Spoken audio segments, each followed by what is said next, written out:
The year this happened, I was 10 years old. My little sister, Lily, was 6. We lived out in rural Illinois, in a part of the Midwest where the land stretches forever and the corn grows taller than a man. Out there, houses sit miles apart, no street lights, no traffic noise, just wind, crickets, and the rustling of corn. When the sun goes down, the darkness doesn't fade in, it falls. That summer, my uncle invited us to his farmhouse for his birthday. It was one of the few times our entire family got together. Neighbors, cousins, old friends, all crowded into his big wooden house. There was no electricity back then. The only light came from oil lamps hanging on the walls and sitting on tables. Their yellow glow barely pushed back the shadows. The corners of the house stayed black, no matter how many lamps were lit. But it was warm, loud, happy. People laughed. Kids ran between the chairs. Music played on an old radio powered by batteries. For a few hours, everything felt safe.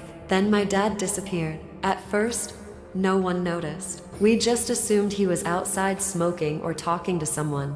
But when Mom went to look for him, she didn't find him anywhere. We checked the kitchen, the front porch, the barn, nothing. Mom started asking people, but nobody had seen him for a long time. Then one of my uncle's friends said something that made my stomach drop. I saw him walk behind the house, toward the well. The well behind my uncle's house was an old stone well that had been there longer than anyone could remember. It sat at the edge of the cornfield, half swallowed by weeds. At night, that part of the property was completely dark. No lamps, no moonlight between the trees, just blackness. Everyone grabbed lanterns and went out calling his name. Tom, Dad, come on, this isn't funny. Our voices echoed off the distant hills, but there was no answer. My little sister started crying, soft at first, then louder. Papa, Papa. Her voice sounded tiny in all that darkness. After almost an hour of searching, people began to panic. No footprints, no signs of a struggle, no sound.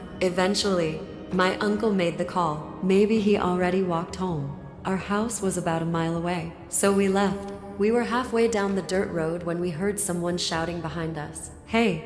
We turned. A figure was running toward us, stumbling in the dark. It was my dad. His pants were soaked with mud from the knees down. His shirt was dirty. He was gasping for air like he'd been sprinting for his life. Mom ran to him. Where were you? We thought something happened. Dad looked terrified. I almost didn't make it back. That night, after Lily fell asleep, Dad finally told us what happened. He said he went behind the house to wash his hands at the well. The moon was bright. That's when he saw it. A massive black bird sitting on the edge of the well. Not a crow, not a hawk, something bigger. Its wings were folded, but they looked wide enough to cover the whole opening of the well. Its eyes reflected the moonlight like wet glass. Dad said he didn't know why, but he felt drawn to it, like it was pulling him in. He took a step, then another. The bird didn't move. Then suddenly it flew but low to the ground, just above the grass. Slow, like it wanted him to follow. So he did. Without realizing it,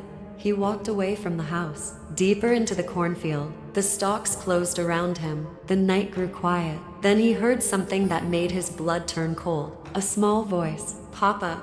It sounded exactly like Lily. Papa, where are you? Dad froze. He turned around. The cornfield stretched forever behind him. No house, no lights, no people, just endless black rows of corn. When he looked forward again, the bird was gone. That's when it started to rain. The ground turned to mud, and he realized he had no idea where he was. He said panic finally broke whatever spell he was under, and he ran. He ran until his lungs burned, until he heard our voices in the distance, and somehow, he found the road. Here's the part that still haunts me. No one had told him Lily was crying. No one had told him she was calling Papa. He heard her anyway. To this day, we still don't know what that thing was, or why it wanted my father to follow it. And I still wonder, what would have happened if he hadn't heard my sister's voice? Because whatever was guiding him into that field wasn't trying to save him.